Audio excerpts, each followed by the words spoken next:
Hello everyone. Today we'll be continuing with odontogenic tumors and I would be talking about adenomatoid odontogenic tumor. Now we all know adenomatoid odontogenic tumor can be asked as a long question with the classification of odontogenic tumors, or it could be asked as a short note also. There are multiple Viva questions which are asked on this particular topic, so you need to be very thorough with this topic. I've divided the video into parts, wherein the part A would have the introduction, the definition, classification, histogenesis, clinical features, and radiographic features, and the part B would be histopathology and treatment.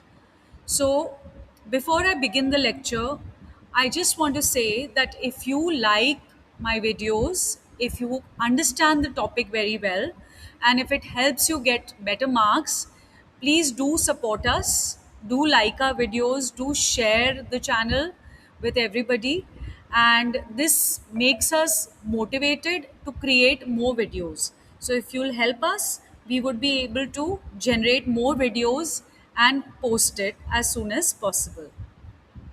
Moving on, now adenomatoid odontogenic tumor, according to WHO, is defined as adenomatoid odontogenic tumor is composed of odontogenic epithelium in a variety of histoarchitectural patterns embedded in a mature connective tissue stroma and characterized by slow but progressive growth. So, here the keywords which you need to remember in this definition are odontogenic epithelium, mature stroma, and slow progressive growth. Moving on, it is considered to be an uncommon tumor. Approximately 3% to 7% of odontogenic tumors, and it occurs in association of maxillary cuspids, which is the canines. Now, according to the WHO classification 2022, this has been put as a benign epithelial odontogenic tumor. So we need to know it is epithelial in origin, just like ameloblastoma. I've posted this classification in my ameloblastoma video also. You can have a look at that. So classifying it, it falls under the epithelial tumors, epithelial odontogenic tumors. Now, moving on to the nomenclature. So, nomenclature is important, as in the name of the tumor. So, it was previously described as adenoameloblastoma and ameloblastic adenomatoid odontogenic adenomatoid tumor. Now, you need to know a little bit about this that in 1969, Philipson and Byrne, they proved that the tumor was an entity clearly distinguishable from the solid, simple ameloblastoma. So, earlier, because it was thought to be a part of ameloblastoma, it was given the name adenoameloblastoma. Then in 1973, WHO adoption happened, wherein the term adenomatoid odontogenic tumor was adopted by the World Health Organization. So, the key point to remember in this is AOT is a distinct odontogenic tumor, not a variant of ameloblastoma. Also, some people believed it to be a hamartoma and some said it is a benign neoplasm. So we need to understand why hamartoma was considered, why AOT was considered as a hamartoma and why some believed it is a benign neoplasm. So hamartoma, because limited size in most cases, attribute to its minimal growth potential and the lack of recurrence. Typically, it does not recur after adequate removal. That's why they thought this to be a hamartoma. Then benign neoplasm, usually limited in clinical size, many lesions are detected early and removed before reaching a clinically noticeable size.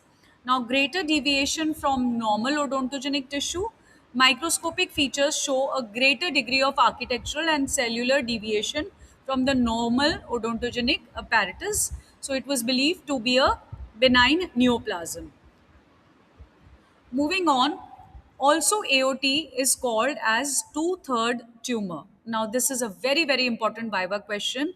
A lot of times these days, the examiners ask, why is AOT called as two-third tumor, or what is the two-third tumor, or what is the other name given to AOT? So why it is the two-third tumor is because in the maxilla, it occurs in the maxilla in approximately two-third of cases. It is seen predominantly in young patients with a female predilection in two-thirds of cases. So young patients, then unerupted missing tooth, so associated with an unerupted or clinically missing tooth in approximately two-thirds of cases. Then maxillary canine, approximately two-thirds of cases are associated with the maxillary canine. So now why I've given them these topics is so that you can remember it clearly that there are these 4 points which you need to remember in two-third tumor. So the Viva tip is remember the pattern: maxilla, young females, unerupted tooth, and maxillary canine. Moving on to the histogenesis. Now, the stimulus that triggers proliferation of progenitor cells of AOT is actually unknown. AOT is of odontogenic origin because now we've tried to prove here in Schaefer's, they've tried to prove why this is of odontogenic origin. So, because of the exclusive occurrence within the tooth bearing areas of the jaws. So it is found in the jaws exclusively. So it is associated closely with unerupted or impacted tooth. Cytologic resemblance to dental lamina plus components of enamel organ proves AOT is of odontogenic origin. So, in both these points, we've tried to prove that odontogenic origin is because of these particular reasons. So, in the jaws, associated closely with unerupted and impacted teeth, and also the cytologic resemblance to dental lamina plus components of the enamel organ. So, these are the reasons they are trying to say it is of odontogenic origin.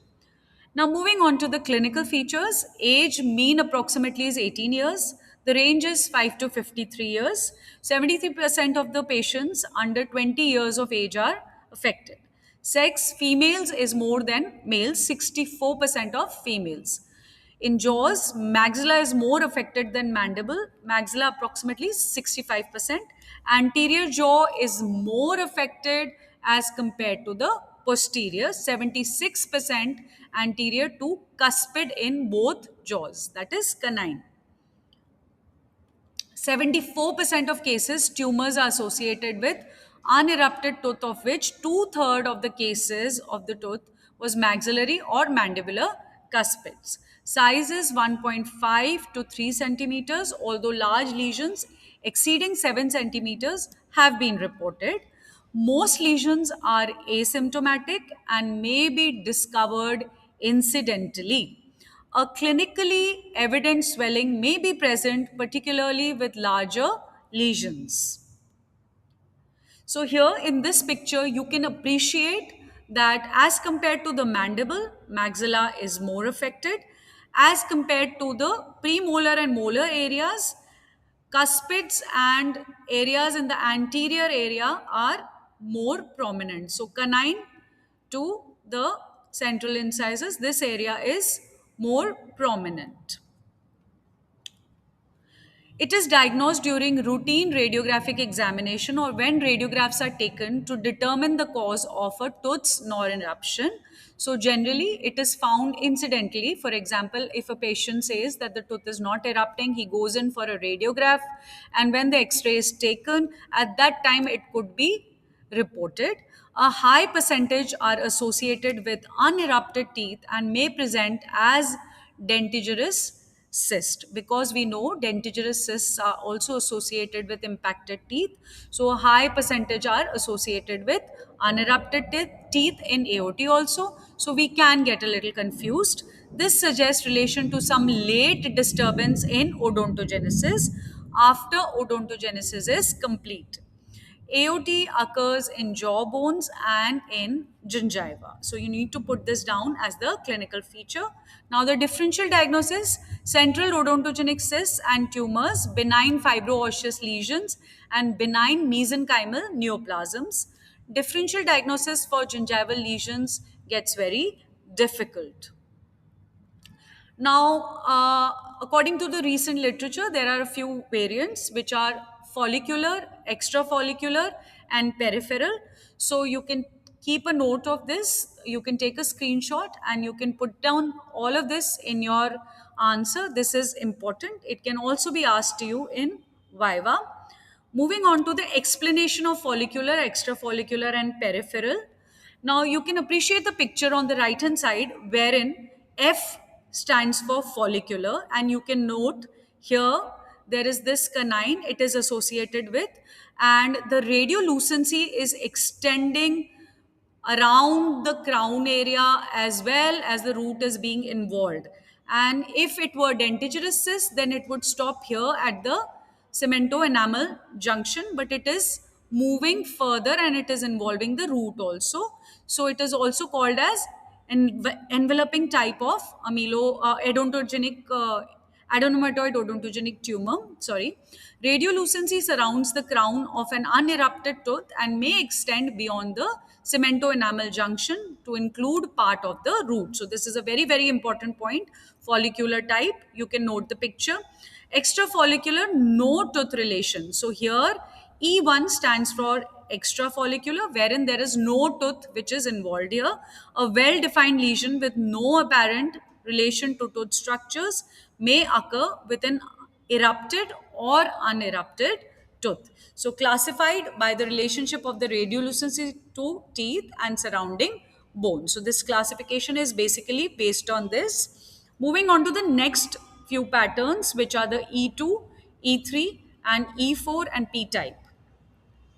So here E2 is shown. You can see interradicular. So just as the name suggests, it is between the two roots.